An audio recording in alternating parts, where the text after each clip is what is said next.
Hi, my name is Keith Benson. I'm a design manager with Hittite Microwave, and I'd like to talk to you today about Hittite's distributed amplifiers. Hittite's distributed amplifiers are some of the best in the industry. This slide shows a sampling of Hittite's distributed amplifier product line.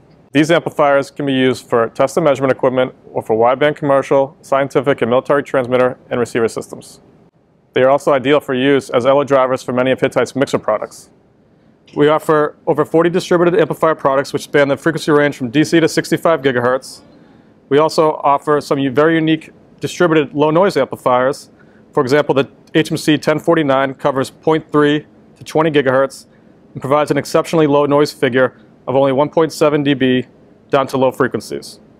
Many of our customers ask about biasing these distributed amplifiers and other general questions. Now I'd like to take a few minutes to describe some of these biasing procedures.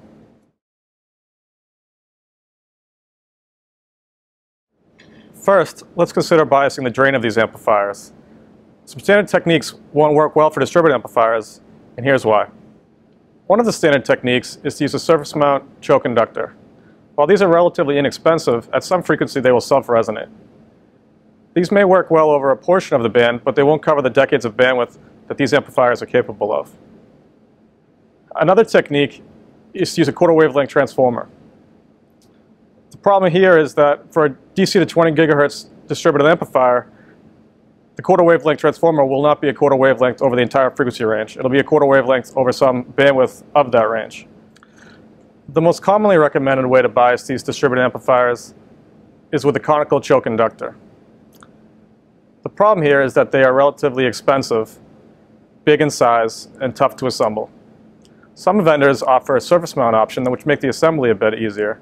Despite the drawbacks, these are still the most relatively straightforward way to bias a distributed amplifier. Some of these distributed amplifiers work up to 40 gigahertz and above, and in these cases, a simple bond wire may be enough to bias the distributed amplifier. You don't need to work down to a low frequency. If you consider a 30 mil bond wire, the inductance is on the order of 1 nanohenry, and at 30 gigahertz, the reactance is on the order of 200 ohms, which is a pretty good choke. However, at 5 gigahertz, the reactance is only on the order of 30 ohms, which doesn't make a very good choke and will surely leak some power.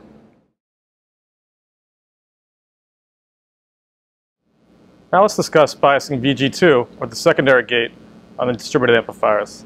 This is the top gate of a cascode amplifier, and there are two recommended ways to bias them.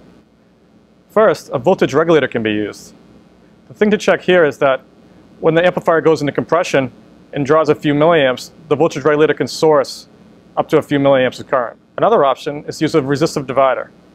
The thing to watch out for here is that the resistors aren't too large, such that when the amplifier goes into compression and draws current, it creates a large variation of voltage on VG2. If you make the resistors too small, it may draw an unnecessarily large amount of current. We typically recommend about 300 ohms. Customers sometimes ask if the secondary gate voltage can be used for gain control. The answer to this question is, it really depends on the particular amplifier you're asking about.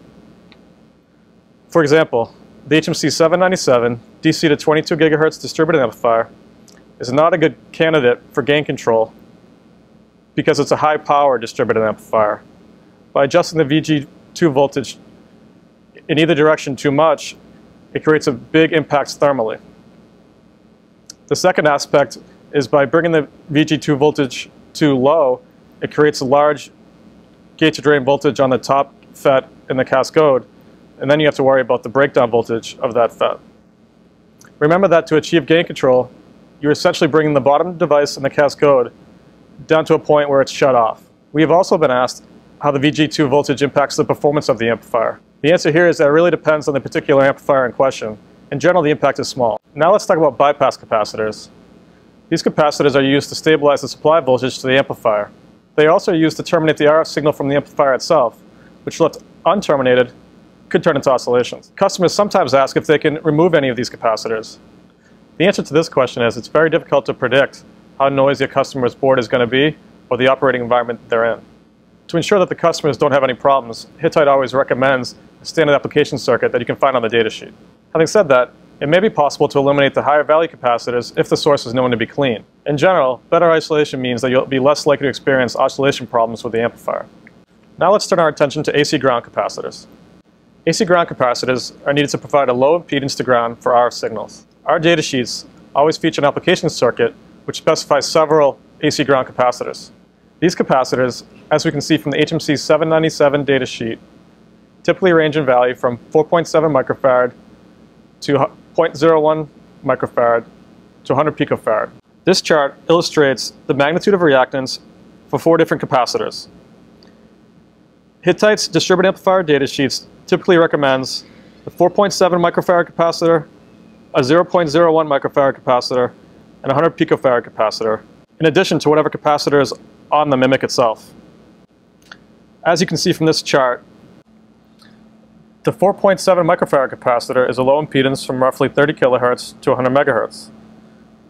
The 0.01 microfarad capacitor is a low impedance from roughly 20 megahertz to 500 megahertz.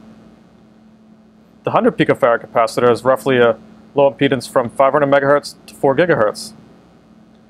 And the 3 picofarad capacitor on the MMIC itself is roughly a low impedance from 4 gigahertz to 12 gigahertz.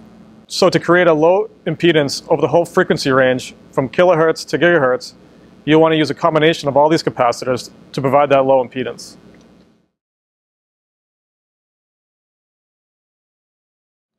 Let's consider the first case where all of the AC ground capacitors are hooked up as the datasheet specifies. You can see that the response is relatively flat from 30 kilohertz to 20 gigahertz with roughly 14 dB of gain across the band.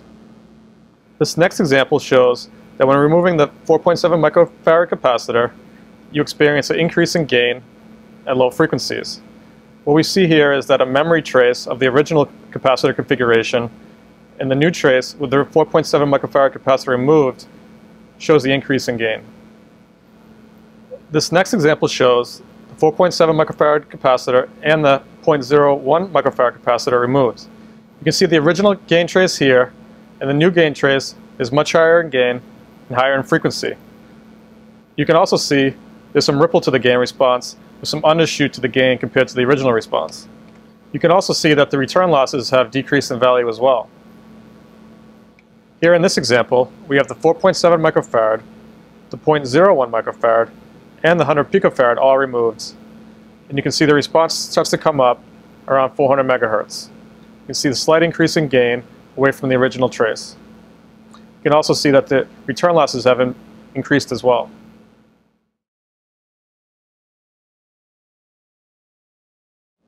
Next, I would like to talk about RF input and RF output broadband DC blocks. Most of Hittite's distributed amplifiers are DC coupled. The point of this is to not limit the band of operation.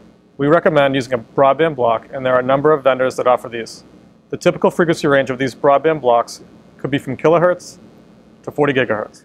Now let's take a moment to discuss the recommended biasing sequence for Hittite's distributed amplifiers. The first step is to turn VG1 to a negative voltage, typically minus 2 volts. The next step is to turn VD to the recommended voltage on the datasheet. Next, turn on VG2 to the recommended voltage on the datasheet. Please note that if you use a resistive divider to bias VG2, this step isn't necessary. Finally, adjust VG1 to adjust the drain current of the amplifier. To turn off the amplifier, please reverse these steps.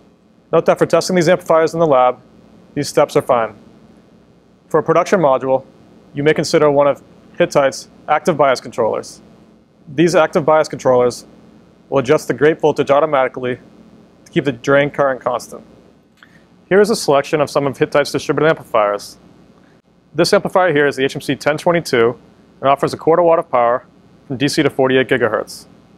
Another new distributed amplifier is the HMC 998, which offers 2 watts of power from 0.1 to 22 gigahertz. The HMC 994 is a DC to 30 gigahertz power amplifier, which offers more than 27 dBm over that frequency range. Today we have shown you how to properly bias the amplifier to achieve optimum performance over the frequency band. Hittite offers over 40 high-performance distributed amplifiers in chip and leadless plastic and ceramic surface mount packages. Please visit the company website at www.hittite.com for a datasheet. To request a sample, please visit the sample request section of the website.